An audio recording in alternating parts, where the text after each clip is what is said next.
Hello tout le monde, j'espère que vous allez tous et toutes très bien. Aujourd'hui on se retrouve dans la partie 2, les secrets des Sephorettes. J'avais déjà fait la partie 1, je vous la remets juste là si jamais vous voulez la regarder. Dans une boîte à questions Instagram, je vous remets mon Insta juste là, je vous avais demandé de me poser toutes les questions qui vous intéressaient et que vous n'oseriez pas poser à des Sephorettes ou en tout cas des professionnels de parfumerie. Donc la partie 1 a été hyper bien remplie avec des questions hyper intéressantes. Donc on va faire maintenant la partie 2 avec le reste de vos questions. Je vous invite à vous abonner à la chaîne si jamais c'est pas encore le cas et en attendant c'est parti. Alors la question number 1 c'est moi je voudrais qu'on m'aide à trouver the anti-cerne car il pisse toujours malgré tout. Alors je te le dis directement, je pense que c'est une quête de toute une vie et c'est une quête très personnelle et très propre à chacun. Ton contour des yeux est beaucoup plus fragile que le reste de ta peau et de toute façon, a fortiori quand tu vas mettre de la matière, quand tu vas mettre de la masse dessus, même en hyper légèreté, vraiment c'est normal que ça plisse. Moi franchement je me suis battue mais bagarrée pendant des années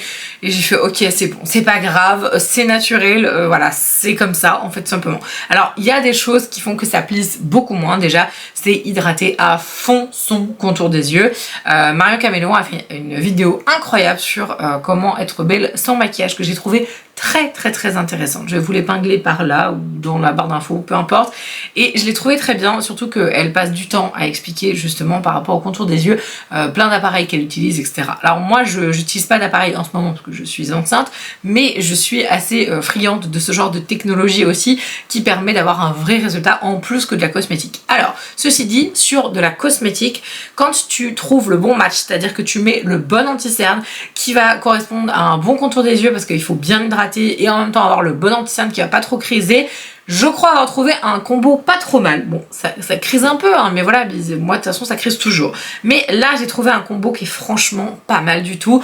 Je vous le mettrai en barre d'informations. Donc il s'agit d'un contour des yeux Rock qui est extrêmement fluide, que j'aime vraiment d'amour. Il est génialissime.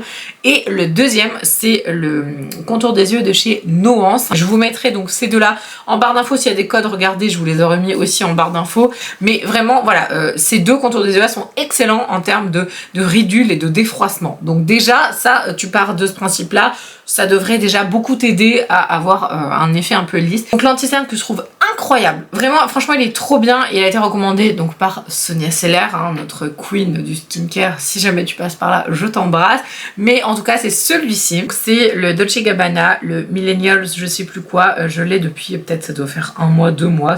Bref, je l'avais pas utilisé beaucoup et finalement, moi, je m'en sers tous les jours maintenant et il est incroyable ce truc. Je vous remettrai le petit code également en barre d'infos parce que vous pouvez l'avoir moins cher sur le lien que je vous ai mis. Il est génial. Moi du coup j'ai évidemment la teinte la plus claire qui est donc la teinte Ivory.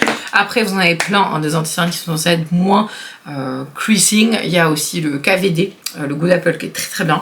Mais c'est une très longue quête pour trouver le match parfait. Hein. Il faut pas se décourager, tu vas finir par trouver, je te garantis. Je voudrais une bonne base à paupières pour paupières grasses. Je n'ai jamais trouvé mon bonheur, je compte sur toi. Ok, j'ai la pression. Pareil, je vous mets en barre d'infos. Celle-là, elle est incroyable et elle est pas très chère. Je crois que d'ailleurs quand je vous en ai parlé, vous m'avez tout dit, ouais mais Marine, t'es bien gentille, mais elle est en rupture de stock, donc regardez quand même.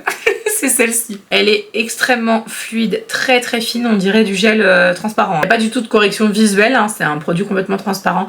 Elle tient du feu de Dieu. Après, j'ai pas spécialement les paupières grasses, mais je trouve que c'est celle qui tient le mieux en ce moment et avec le plus petit prix. Là, j'ai Mylène qui me dit, comme si elle parlait en fait à une conseillère Sephora, mais est-ce que tu connais vraiment en soins? Genre, est-ce que tu as fait des études de peau? J'ai adoré la question. Il y a une vidéo en fait qui s'appelle comment travailler chez Sephora, etc. Et d'ailleurs, vous avez été des tonnes à m'écrire sous cette vidéo en me disant ouais j'ai regardé la vidéo et tout, j'ai été embauchée, je suis trop contente, enfin bref, elle vous a vraiment beaucoup aidé apparemment et donc je parle notamment un petit peu forcément de mes études et de ce que j'ai fait avant.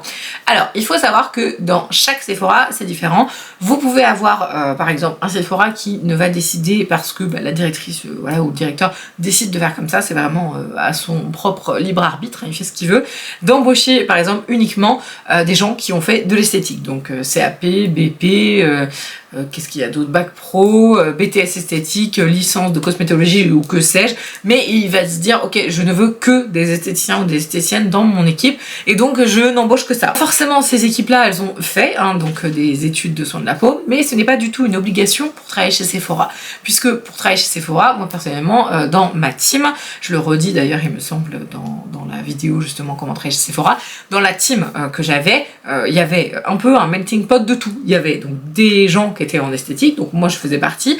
Il y avait des gens qui étaient uniquement dans le commercial, qui avaient fait par exemple, je dis n'importe quoi, BTS vente ou des trucs comme ça, enfin je sais même pas si ça existe, BTS vente, bref vous aurez compris quoi. Voilà, bac pro vente, commerce, marketing, etc. Donc il y avait ce type aussi de personnes, et il y avait aussi des personnes, enfin notamment une, je suis sûre, deux, je suis pas trop sûre, mais en tout cas il y avait une de mes collègues qui n'avait rien fait comme étude d'esthétique du tout. C'est juste que c'était une super passionnée, elle était absolument géniale, d'ailleurs elle est plus Sephora maintenant, mais voilà, c'était une personnalité vraiment très forte du magasin, tout le monde l'adorait, et en fait elle s'est construite elle-même avec toutes les formations, elle s'est intéressée, voilà, puis elle était hyper performante quoi, autant que quelqu'un qui du coup était dans le métier depuis très très longtemps. Et elle, je crois de base que son métier initial c'était assistante dentaire, donc vraiment rien à voir. Vous pouvez tomber sur un peu tout le monde hein, en termes de qualification, et vous pouvez tomber aussi sur des maquilleurs, parce que je tiens à préciser quand même un truc, c'est que maquilleur et esthéticien ou esthéticienne, ce n'est pas du tout la même chose. Alors ça peut se mélanger bien sûr, donc quelqu'un qui est en esthétique peut tout à fait kiffer ses cours de maquillage, parce qu'on a quand même des cours de maquillage, hein, je le précise aussi, mais peut se dire ok, j'ai quand même vraiment envie d'aller plus loin, le maquillage est ma passion, je veux faire des études de maquillage, et donc faire ça. Mais un maquilleur, je crois que d'ailleurs c'est le cas de Marion Camelon, et je crois qu'elle est... Alors, attention, hein, elle est que maquilleuse, mais je crois pas qu'elle soit esthéticienne, il me semble pas. Voilà, en fait on peut faire l'un ou l'autre, l'un sans l'autre, enfin il n'y a pas du tout d'obligation. Donc vraiment, si quelqu'un vous dit je suis maquilleur, il n'est pas forcément esthéticien, et si quelqu'un, je vous dis je suis esthéticienne ou esthéticien, il n'est pas forcément maquilleur, hein. Donc voilà, faites bien le distinguo entre ça et ça, mais vous pouvez aussi dans les magasins avoir des maquilleurs évidemment, et en général c'est eux qui sont au maquillage, ça paraît logique. Bon après, pour répondre à ta question, si par exemple vous allez directement pour une question de soin de la peau, et que vous voulez absolument avoir affaire à quelqu'un qui est dans l'esthétique, vous pouvez demander est-ce que c'est possible d'avoir une esthéticienne, vraiment parce que j'ai une demande de soin de la peau particulière, puis j'aimerais bien avoir des conseils voilà, d'une professionnelle de l'esthétique et du soin visage par exemple. Voilà. Donc oui et non, pour répondre à ta question, il y a un petit peu tous les types de profils chez Sephora. Alors j'ai rigolé parce que j'ai eu... Ah non mais moi je demande absolument rien car ils sont incompétents dans 95% des cas. Mon dieu.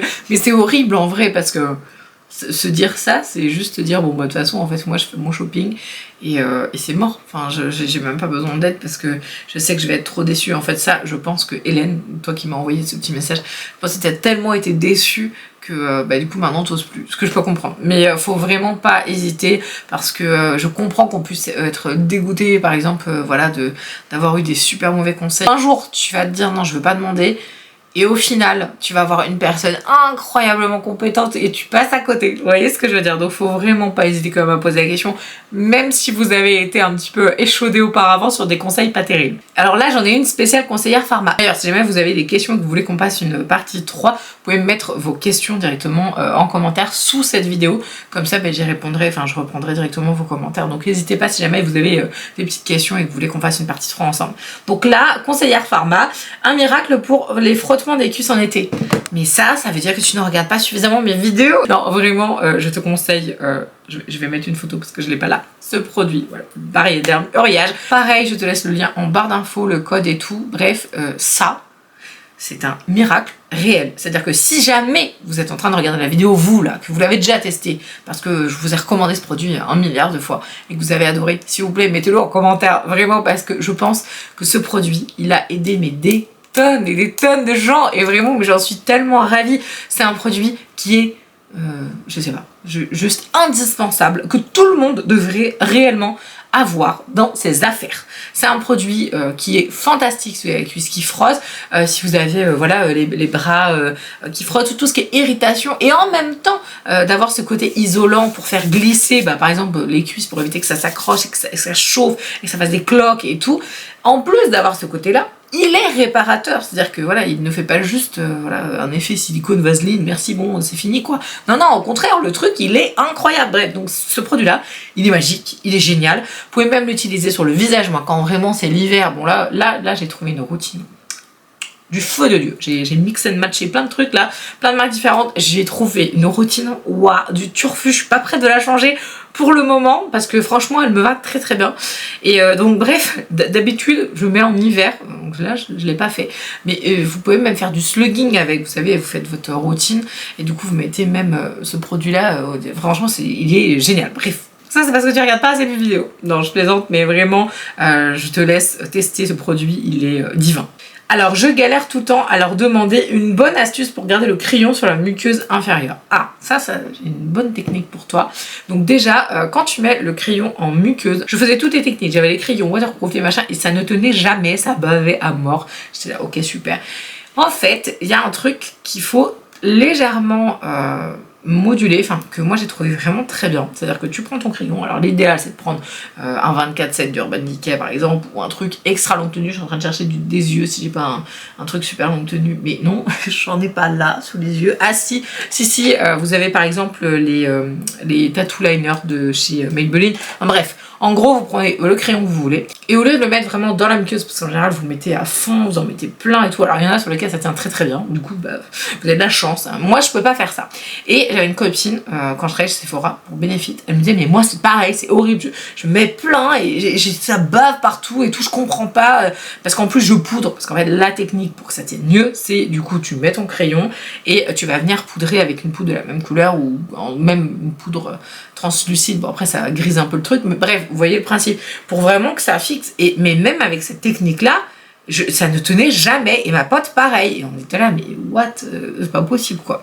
Et donc j'ai trouvé un jour une technique un peu différente. Alors je le fais plus du coup parce que bah maintenant je fais autrement, mais en fait je débordais très légèrement, c'est-à-dire que au lieu de mettre en muqueuse, je sais pas comment vous expliquer, au lieu de mettre en muqueuse, je mettais au ras de la muqueuse. Vous voyez ce que je veux dire? Parce que ma muqueuse n'était pas coloriée du coup, enfin elle n'était pas colorée, mais en fait je mettais juste au ras et je fixais avec ma poudre. Ce qui fait que la muqueuse donc humide ne faisait pas baver, c'était juste sur le bord. On avait donc l'impression réellement que j'avais mis du crayon en muqueuse et ça tenait toute la journée. Et ma pote du coup elle a testé, elle m'a dit Marine, ta technique elle est incroyable. Voilà, donc ça c'est super technique. Bon, je vous en ai donné deux, du coup, si jamais ça tient sur vous, bah tant mieux. Et si ça ne tient vraiment pas, faites ça.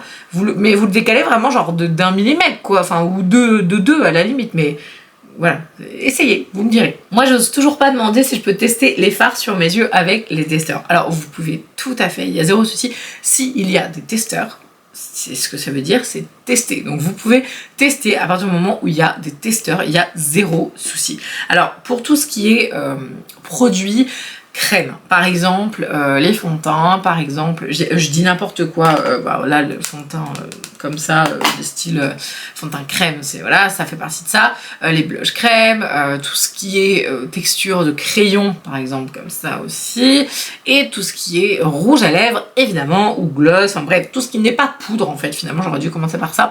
Il y a un développement microbactérien beaucoup plus violent. C'est-à-dire que si vous prenez, par exemple, des poudres, voilà, de palette ou de, j'en sais rien, de blush ou ce que vous voulez, c'est anhydre. Il n'y a pas d'eau dedans. Donc, il n'y a pas de développement microbactérien possible. D'ailleurs, je le répète, je le redis, je vous saoule avec, mais j'ai encore des questions sur... Oui, Marine, dis-moi, est-ce que les PAO, donc les périodes d'après ouverture, les petits pots qui sont notés derrière les palettes, il faut les respecter, machin, ça. Non, pas du tout. Les PAO, c'est une obligation, donc ils sont obligés de mettre une période après ouverture, avec le petit pot qui marque 6 mois, 1 an, 12 mois, nanana. Les palettes et les poudres, vraiment, mais même, enfin, les blushs, tout ce que vous voulez, tout ce qui est poudre, vous pouvez les garder ad vitam aeternam. Alors, j'abuse peut-être pas 100 ans, j'en sais rien, mais bon, je serai plus là pour vérifier l'intégrité de la palette, mais vous voyez ce que je veux dire?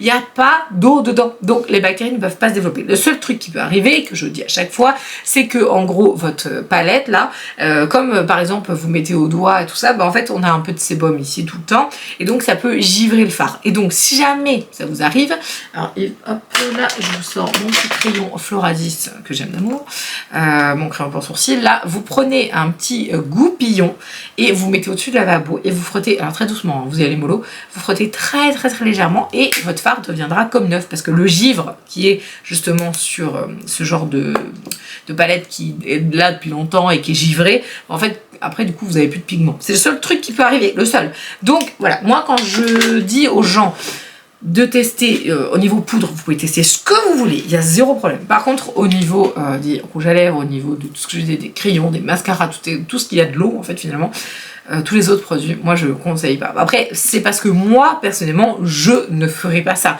C'est-à-dire que si quelqu'un a un orgelet ou un chalazion ou que sais-je et que il vient de mettre du mascara, il repose le truc, du coup il contamine, bah forcément absolument tout le mascara. Du coup, vous arrivez derrière, tac tac tac, allez hop, super, merci, j'ai eu un chalazon une semaine après, youpi. Idem, si quelqu'un fait de l'herpès, prend du coup un rouge à lèvres, sans barbouille, mais même il n'a pas d'herpès, il le sait pas, par exemple, il est porteur sain, je crois qu'on peut être porteur sain de l'herpès, enfin bref, donc il s'en met, vous arrivez après, vous, hop, super, ah bah vous par contre ça vous a pas loupé, vous avez chopé un herpès. Donc vraiment faites attention par rapport à ça, je veux pas vous faire flipper, mais voilà, soyez vigilants, et le fait de désinfecter, moi personnellement, non. Alors le seul truc que je trouvais cohérent sur les rouges à lèvres et les rouges à lèvres, j'ai l'impression de chercher des trucs, toutes les 2 minutes je cherche des trucs, c'est quand même pas possible. Le seul truc en fait qui est cohérent, c'est par exemple, on reçoit un testeur neuf, complètement neuf, et du coup, il y avait des animatrices qui faisaient ça, je crois que Nars notamment elle faisait ça. En fait, elle venait avec un petit, alors c'est pas un couteau, mais c'est des couteaux spéciaux de maquillage, et en fait elle venait, et sur son testeur neuf, complètement neuf, elle désinfectait son couteau, elle coupait le truc, elle coupait vraiment très très peu, hein. Et en fait elle faisait ses applications comme ça, c'est-à-dire que du coup elle l'appliquait à chaque fois, donc le truc n'était pas du tout abîmé, le corps blanc du rouge à lèvres n'était pas abîmé, et l'intégrité du produit était complètement respectée, mais voilà, mais personne fait ça, on est dans un monde de bisounours là, clairement. Voilà, bon bah j'ai de la vidéo, bisounours. Je vous laisse mettre en commentaire si vous êtes toujours là. Pourquoi est-ce que vous êtes trop maquillée? Pourquoi on ne vous fait pas confiance sur se mettre en valeur, car la plupart des cas on dirait un camion volé, parce qu'il y a eu deux petites box comme ça. Alors le pourquoi vous êtes trop maquillée, alors faut pas trop leur en vouloir, quelqu'un peut être hyper bien maquillé, enfin ça c'est mon interprétation, tu peux être extrêmement bien maquillée avec énormément de maquillage, hein, voilà, et tu peux être très mal maquillée avec très peu de make-up, hein, voilà, mais en gros je comprends ce que tu veux dire, c'est-à-dire que vraiment c'est trop, c'est vraiment over maquillé, et c'est en plus d'être over maquillé, c'est pas joli en fait, je pense que c'est ça que tu veux dire. Il faut savoir que chez Sephora il y a une tenue, enfin en tout cas une manière de se présenter, une présentation qui est extrêmement importante. Ça m'est arrivé de me faire renvoyer chez moi parce que quoi? Qu'est-ce que c'était le truc? Mes cheveux ou mes ongles, ou je sais plus, bref, voilà, je sais plus, je suis retournée chez moi parce que j'ai un truc qui allait pas. Je crois que c'était mes cheveux, je sais plus. Je me rappelle plus. Donc il y a vraiment des guidelines vraiment à respecter.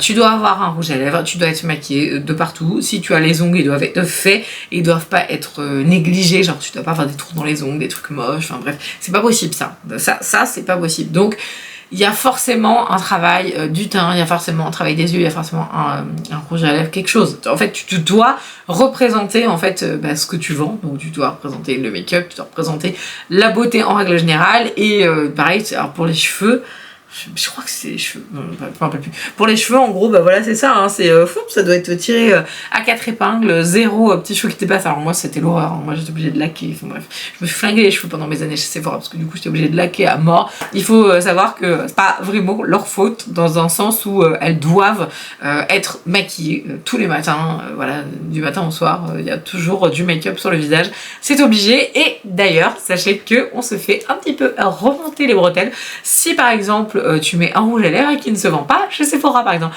Moi ça m'arrivait très souvent. Parce que à l'époque j'adorais Kiko, Lime Crime et compagnie, enfin bref, je faisais pas mal de commandes aussi sur Colourpop avec une de mes collègues, et on mettait souvent des trucs, on se faisait engueuler parce que du coup, ah c'est quoi le rouge à lèvres, machin, bah c'est machin, quoi, mais non, mais t'as pas le droit, il faut pas mettre ça. C'est un peu relou, c'est un peu restrictif, si t'as envie de mettre des marques US qui sont pas vendues chez Sephora, bah du coup tu peux pas. Je vous attends en commentaire, dites-moi ce que vous n'oseriez jamais demander, comme ça on fera une partie 3 ensemble. En attendant, bah, si la vidéo vous a plu, je vous invite à la liker, à vous abonner à la chaîne, et puis moi je vous dis à la prochaine. Ciao!